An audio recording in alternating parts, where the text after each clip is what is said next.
Okay guys, I'm gonna do a reacting video to Peanut Butter Gamer. Someone's got the star. Stop it! It's funny. I just want to put it up. Let's go. Hey everybody, I'm Peanut Butter Gamer and I've got a pumpkin. It's Halloween.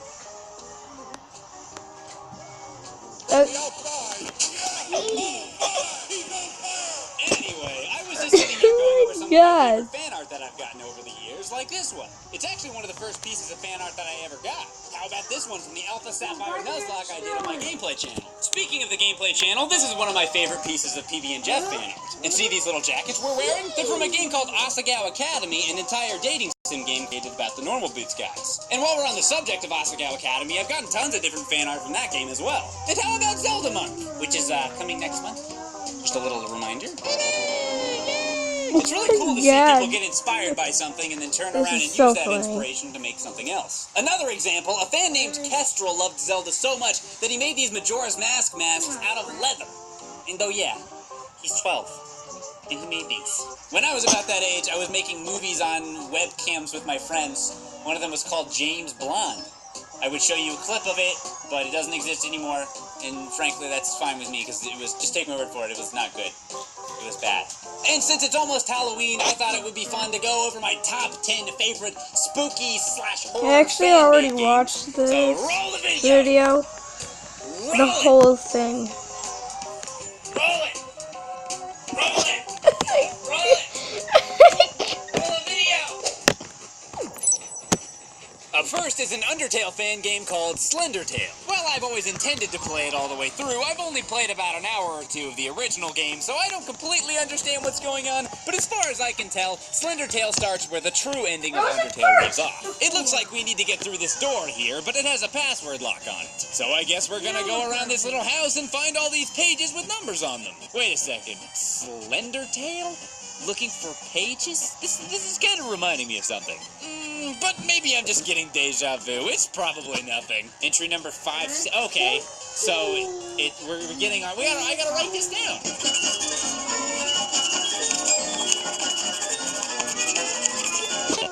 What was that noise? What was that? What the heck? No. What? Gosh. Do you like Luigi's Mansion? Do you like fan games? Yes. Well, how very convenient for me that is apparently the case. Because I have one.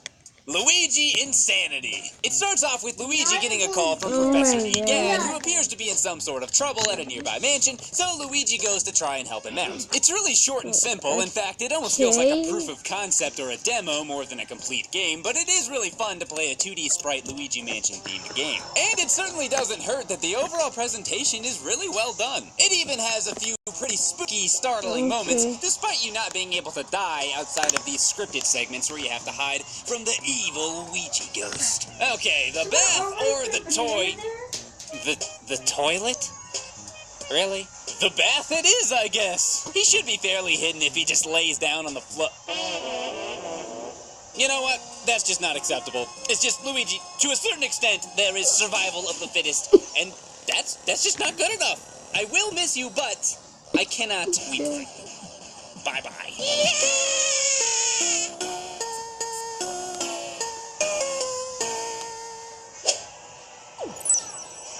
I genuinely relish any opportunity I get to talk about the Elder Scrolls. It's one of my all-time favorite game franchises, and it also has one of the best modding communities out there. If you can think of something you want in an Elder Scrolls game, chances are you can find a mod for it. And if you can think of something you would never want in an Elder Scrolls game, chances are you can find a mod for it. There's even a lot of user-created quests. Enter Into the Depths, a custom quest for Skyrim. Well, there's a dead guy outside of the cave we're supposed to go in. That's totally not foreboding at all. You will not be forgotten, dead adventurer. I will complete this quest in your name.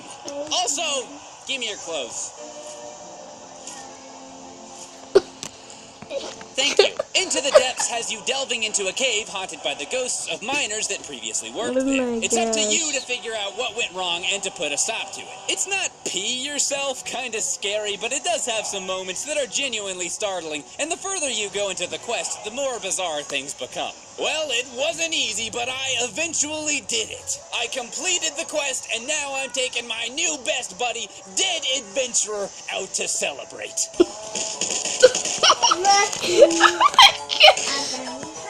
Alright, this is our stop. Freya, get this man something to drink. Get rocked. Five Nights at Freddy's. You know what? I'm feeling a little bit tired. Let's just take a break and play some Majora's Mask. Wait, what the heck is this?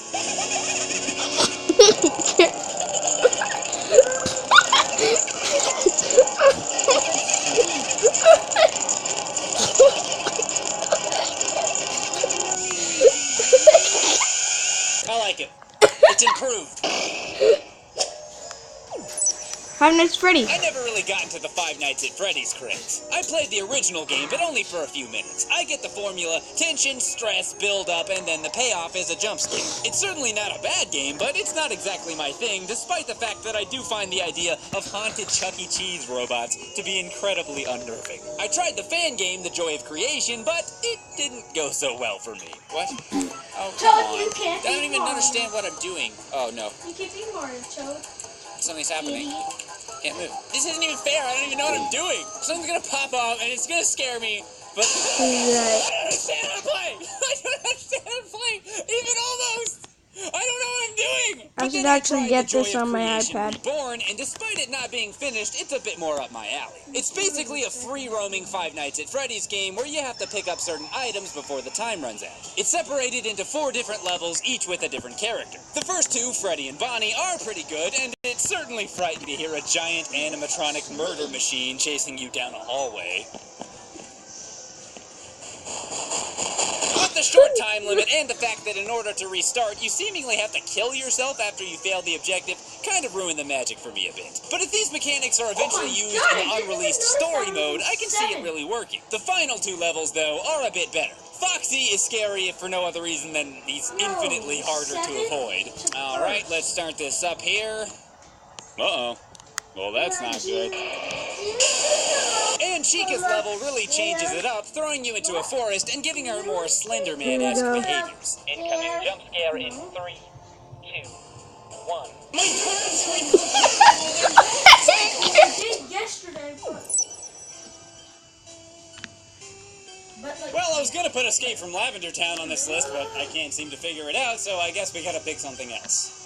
why did you just put it up here? Savage.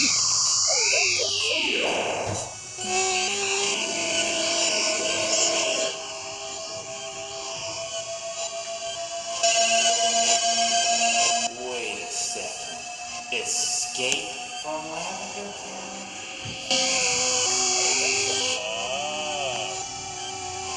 I get it.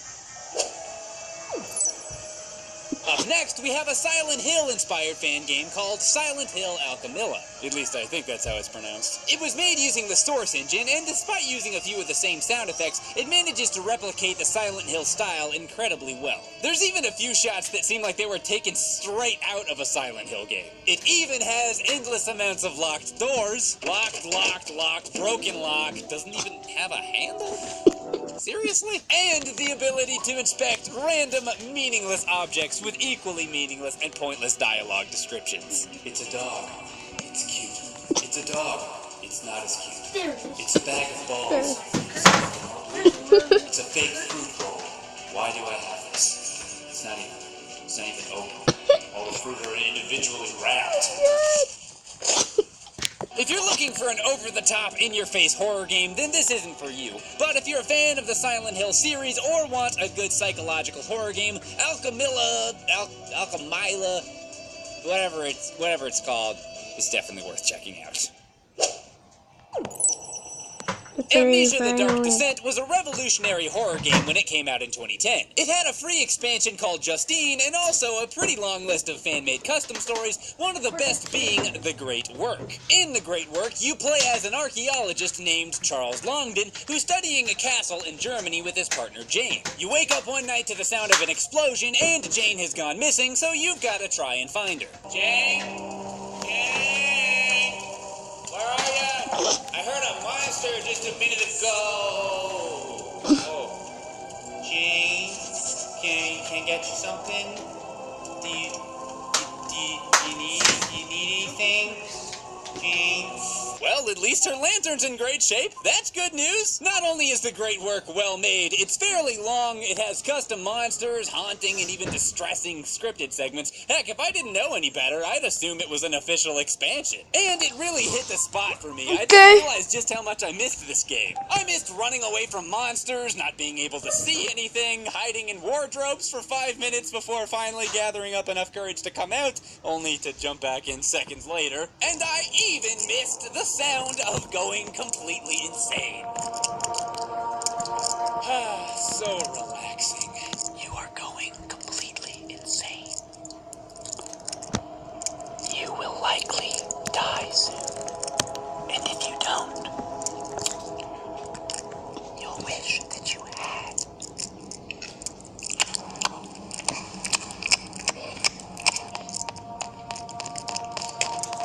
Are you asleep yet? Like, hurry up. I'm tired too, you know.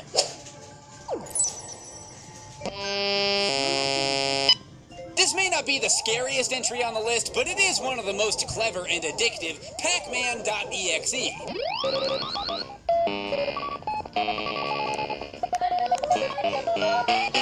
Listed as a ROM of an apparently damaged game board of Pac-Man, Pac-Man.exe plays similarly to a normal Pac-Man arcade, but with a few major differences, like, I don't know, this guy?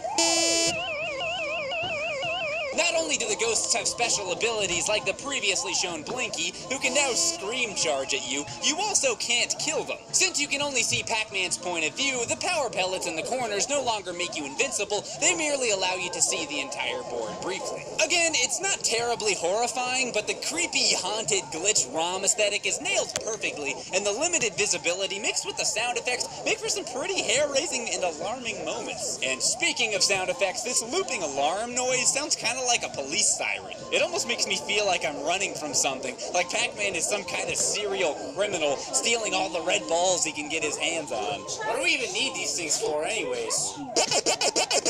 Alright! I'm doing it! Sheesh. So, does it mean you still want these? I want your birthday! There's actually another version of these. See? Oh At number 1, I've got Earthbound Halloween Hack. This is an Earthbound hack created by a guy named Toby Fox. You know, the same guy that went on to make Undertale, the critically acclaimed game that sold over 1 million copies. That alone is a pretty good reason to assume that this hack is solid. Playing the Halloween hack is almost like playing through a fan fiction. Ness X. The story that everyone wanted but was too shy to ask for. Now available in a playable format. No, not like that. Not that kind of fan fiction. Get your head out of the gutter. Shit! Actually, I don't want to spoil too much of the story, but they're both dead in this universe anyway. Fox took characters and situations from the original game and played them out in this alternate timeline in a realistic and believable way. From the gameplay to the remixed music to the writing, Halloween Hack really nails the overall Earthbound feel, just with even more dark and depressing overtones. If you're an Earthbound fan, this really is a must-play in my opinion. Well, that's my list of the top 10 spooky fan games. Hopefully you enjoyed it, and I'll leave you with this. If Toby Fox can go from making an Earthbound-inspired ROM hack to making Undertale, a game that's inspired millions of people, then you can do it too. Whatever it is that inspires you, whatever you want to make or do, Okay, big or bye small, guys. get out.